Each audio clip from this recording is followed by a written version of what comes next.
Ayan, yung magandang moments ng aking asawa na iniwan sa akin yung ano talaga siya, yung sweet naman siya, malambing at ano talaga siya, pag yung may oras kami, kasi kami pareho kaming may trabaho kaya wala kaming oras minsan magkita, magkasama. Kasi minsan ako sa duty ko minsan 12 hours, minsan ganyan kasi walang mga reliever, minsan may mga emergency sa family din nila.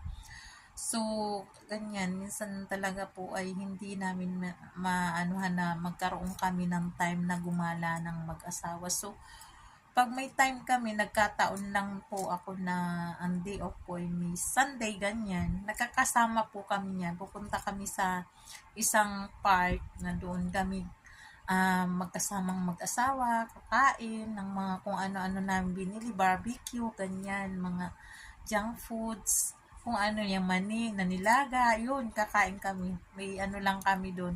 Maglalagay lang kami ng ano, parang mantel na ano. Ayun, doon kami upo, mag-asawa, tapos nagkukwentuhan, ganun.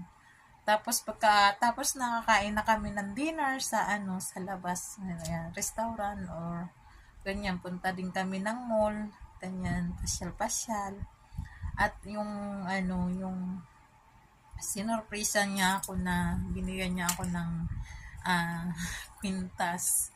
Ayun. Mabait naman siya at maalaga. Ang ayaw ko lang talaga sa kanya, number one po ay ang ano, yung mahilig siya sa barkada niya. Hindi niya maanuhan. Hindi talaga niya maiwasan na mag-ano sa barkada. Marami kasi siyang barkada. Alam mo yun.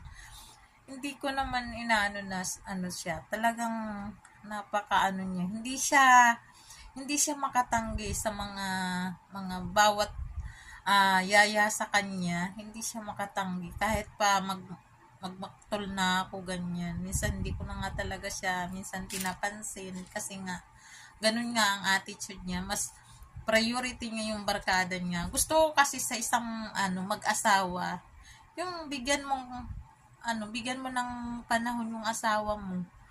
Kaya kami hindi nagkaroon ng anak kasi ganun nga ang style eh.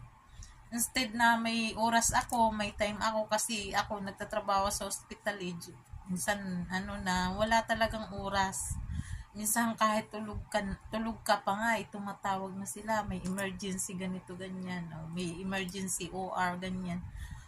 Eh siyempre gigising ka at obligasyon mo 'yun. Ikaw lang yung ano eh, pre doon kaya